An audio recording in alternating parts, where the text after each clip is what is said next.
오늘 성경 말씀은 고린도전서 10장 1절에서 4절입니다. 고린도 교회라는 이름은 고린도와 교회로 이루어져 있습니다. 그 교회가 고린도라는 도시에 있기 때문입니다. 그러나 고린도와 교회라는 두 단어는 어울리지 않습니다.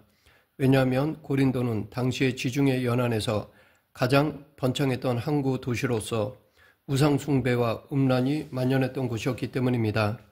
바울은 1년 6개월 동안 고린도 교회에서 사역하며 그들을 지도했습니다. 이후 바울이 자리를 비우게 되었을 때 고린도 교회는 세속의 영향을 받게 되었습니다. 바울이 고린도 교회에 편지를 보낸 까닭도 그것 때문입니다.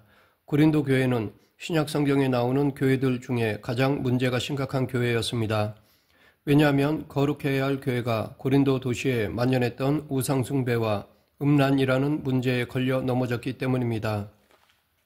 사도 바울은 오늘 본문 1절에서 구약시대 이스라엘 백성들의 경험을 말하였습니다.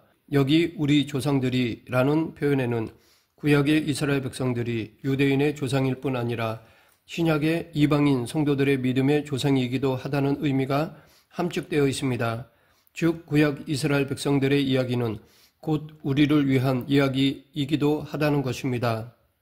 본문에는 우리 조상들이 다 구름 아래에 있고 바다 가운데로 지나며 라고 출애굽의 역사를 언급하고 있습니다. 구름 기둥이 그들을 인도하였으며 그들은 홍해를 마른 땅처럼 건넜습니다.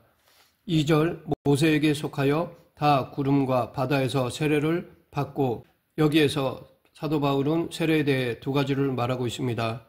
첫째, 세례는 구름과 바다를 경험하는 것입니다. 즉 세례는 구원의 경험을 가리킵니다. 둘째, 세례는 모세에게 속하여 받는 것입니다. 여기 모세에게 속하여라는 말은 그리스도에게 속하여라는 말과 유사한 표현입니다.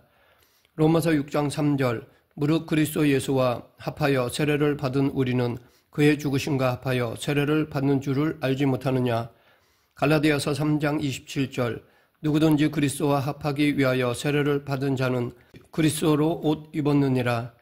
초대교회는 세례를 그리스도와 연합하는 의식이라고 생각했습니다.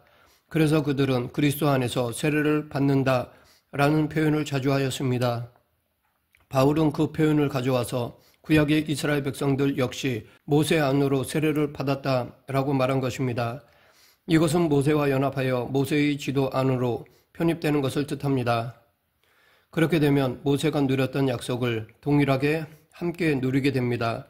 마찬가지로 그리스도 예수와 합하여 세례를 받은 사람은 모두 예수 그리스도와 연합하게 되고 그분의 지도를 받으며 그분의 구원을 누리게 됩니다. 바로 이런 연합을 위하여 예수님께서 먼저 세례를 받으셨습니다. 세례라는 것은 원래 죄를 씻는 것입니다. 그러면 죄가 없으신 예수님은 왜 세례를 받으셨을까요? 그것은 예수님께서 세례를 받으심으로 우리 인간들과 연합하기 위함이었습니다. 그와 동시에 세례는 우리를 서로 연결시킵니다. 오늘 본문 3절 4절 다 같은 신령한 음식을 먹으며 다 같은 신령한 음료를 마셨으니 이는 그들을 따르는 신령한 반석으로부터 마셨음에 그 반석은 곧 그리스도시라. 여기서 다 같은 이라는 말은 이스라엘 백성들이 구름과 바다에서 받은 세례, 모세에게 속하게 되는 그 세례로 말미암아 모두 다 하나가 되었음을 강조하는 것입니다. 초대교회의 예배는 두 부분으로 나눠져 있습니다. 일부는 찬송, 기도, 설교가 들어가 있었습니다. 이 시간에는 모든 사람이 참석해도 됩니다. 2부는 성찬식이었습니다. 이때는 오직 세례받은 사람들만이 참석할 수 있었습니다. 당시 세례의 기준과 절차는 매우 엄격했습니다. 사도행전을 보면 예수님을 믿으면 바로 세례를 받는 장면을 볼 수 있습니다. 이것은 대부분의 개종자들이 유대인이라 신앙생활에 대해서 잘 알고 있었기 때문입니다. 그런데 시간이 흐르면서 이방인 회심자들도 많아지게 되자 세례 준비 기간이 필요해졌습니다. 3세기부터는 보통 3년 동안 세례를 준비하였습니다. 이 기간 동안 기독교 교리를 배워야 했고 삶으로 자신의 신앙을 증명해야 했습니다. 마지막으로 세례받기 전에 신앙의 기본에 대한 질문들을 받았고 공적으로 고백하였습니다. 세례는 1년에 한 번 부활절 아침에 행해졌습니다. 3세기 초부터 세례받는 이들은 금요일부터 주일 아침까지 계속 금식을 하였습니다. 뿐만 아니라 세례를 주는 이와 온 교회 성도들도 하루나 이틀을 금식하도록 권면하였습니다. 세례는 이 공동체와 나는 이제 생사고락을 같이 한다는 것을 뜻하기 때문에 온 성도가 관심을 가졌습니다. 보통 그들은 흐르는 물에서 침례를 받았습니다. 침례 후에는 그리스도의 새 생명을 상징하는 흰옷을 받았고 안까지 완전히 정화되었다는 의미로 깨끗한 물을 마셨습니다. 그 후에는 기름을 발라 제사장 신분이 되었음을 표시하였고 우유와 꿀을 주어서 약속의 땅에 들어감을 나타냈습니다. 세례는 보통 흐르는 물에서 받았지만 흐르는 물이 없는 경우에는 물을 뿌리는 곳으로도 가능했습니다. 환자들을 위해서는 찬 물 대신에 따뜻한 물로 침례 받는 것도 허용되었습니다. 이렇게 초대교회 때부터 세례의 형식보다는 그 의미를 더 중요시하였습니다. 중요한 것은 엄격한 세례를 통해서 초대교회 성도들이 강력한 공동체 의식을 갖게 되었다는 것입니다. 이처럼 세례는 두 가지 연합을 상징적으로 보여줍니다. 첫째는 그리스도와의 연합이고 둘째는 성도들 사이의 연합입니다. 세례를 받았다면 우리 모두는 그리스도와 연합하였고 성도들과 연합하였음을 믿어야 합니다. 그런데 세례를 받았다고 다 구원받는 것은 아닙니다. 만약 세례 받았다고 그에 만족하면서 그리스도와의 연합과 교회와의 연합을 소홀히 한다면 그 사람은 타락한 이스라엘 백성들처럼 하나님과의 진정한 연합을 경험한 적이 없는데 마치 연합되어 있는 것처럼 착각하면서 살 수 있습니다. 그렇기 때문에 우리는 항상 넘어지지 않도록 조심해야 합니다. 이때 사도 바울이 특별히 지적한 죄악은 4가지입니다. 그것은 우상숭배, 음행, 하나님을 시험함, 원망입니다. 첫째, 우상숭배는 하나님보다 다른 것을 더 사랑하는 것입니다. 인생에서 하나님보다 더 사랑하는 것이 있다면 성공이든 돈이든 이성친구든 쾌락이든 인기든 모두 우상이 될 수 있습니다. 둘째, 음행은 성적인 타락입니다. 특별히 청년의 시기에는 성적으로 타락하기가 쉽습니다. 항상 조심해야 합니다. 우리 인생에는 언제나 성적으로 타락할 수 있는 위기 때가 적어도 한 번은 옵니다. 그럴 때 요셉처럼 뿌리치고 하나님께로 달려가느냐, 다윗처럼 넘어지느냐에 대해 우리는 선택해야 합니다. 셋째, 하나님을 시험한다는 것은 2가지입니다. 하나는 하나님이 계신지 안 계신지 의심하는 것입니다. 다른 하나는 하나님과 싸우며 하나님께 반항하는 것입니다. 신앙생활을 하면서 하나님이 정말 계신지 의심이 들 때가 있습니다. 때로는 하나님이 미워지는 순간도 있을 수 있습니다. 우리 삶에 고통과 어려움이 지속적으로 찾아오면 더욱 그렇습니다. 그런 순간에도 우리는 하나님을 붙들어야 합니다. 고통의 순간에 하나님을 떠나거나 하나님께 반항하는 것은 하나님의 사랑을 망각한 어리석은 일입니다. 넷째, 원망이란 하나님께서 나에게 주신 환경에 감사하지 못하고 불평하며 하나님을 싫어하는 것입니다. 이스라엘 백성들의 광야 생활을 한마디로 정리하면 바로 원망입니다. 우리 주위에도 불평이 습관이 된 사람들을 종종 볼 수 있습니다. 그런 사람은 하나님께서 우리 삶에 주신 복과 선물을 보지 못합니다. 우리는 원망과 불평으로 가득한 이스라엘이 멸망당했다는 사실을 잊어서는 안 됩니다. 우리는 그리스도와의 연합과 교회와의 연합을 굳게 지켜내야 합니다. 그런 우리에게 하나님은 우리가 감당할 수 있는 일을 허락하십니다. 고린도는 부유한 도시였고 큰 신전도 여러 개 있었습니다. 고대 사회에서 한 도시가 부를 획득하는 3가지 방식이 있는데 그것은 세금, 통행세, 곡물이었습니다. 고린도는 군사적 경제적으로 매우 중요한 위치에 있었기 때문에 이 3가지 수입원이 많았습니다.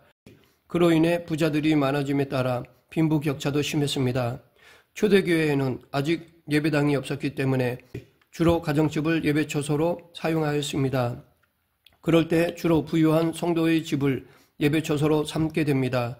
그런데 당시 부유한 사람들은 그들끼리 모여서 트리클리니움이라는 방에 모여 식사를 하였습니다. 반면에 가난한 사람들은 같은 잔치에 초대받아도 아트리움이라는 내부뜰에 모여 식사를 하였습니다. 이것에 대해 사도 바울은 고린도 교회를 꾸짖었습니다. 교회 모임이 유익이 안 되고 도리어 해가 될 때가 있었기 때문입니다. 예배로 모인다고 해서 자동으로 은혜가 임하는 것이 아닙니다. 말씀대로 하지 않으면 오히려 예배가 해가 됩니다. 고린도 도시처럼 고린도 교회 역시 부유한 사람과 가난한 사람들이 섞여 있었습니다. 특히나 예배처소는 틀림없이 부유한 사람의 집이었을 것입니다. 그런데 주님의 만찬을 먹을 때조차 부유한 사람들은 특별한 방에 모여 자기들이 들고 온 음식들을 실컷 먹고, 가난한 사람들은 다른 방에 모여서 음식도 별로 먹지 못한 채 성찬식에 참여했습니다. 그렇다면 이 성찬식에 참여한 가난한 사람들의 마음이 어떠했을까요? 같은 성찬에 참여하지만 하나됨을 전혀 누리지 못했을 것이 분명합니다. 사도 바울은 이 일을 그냥 넘기지 않았습니다. 일반 사회라면 그렇게 해도 됩니다. 이방 신전에서 우상 숭배하는 자들은 그렇게 살아도 됩니다. 그러나 예수님을 모시고 살아가는 그리스도인들은 그렇게 해서는 안 됩니다. 그래서 사도 바울은 고린도 교회 성도들을 책망하였습니다. 세상의 가치관을 그대로 답습하고 있는 고린도 교회를 향하여 바울은 예수님의 가르침을 상기시켜 주었습니다. 교회에 문제가 생겼을 때 해결은 언제나 예수님의 가르침으로 돌아가는 것입니다.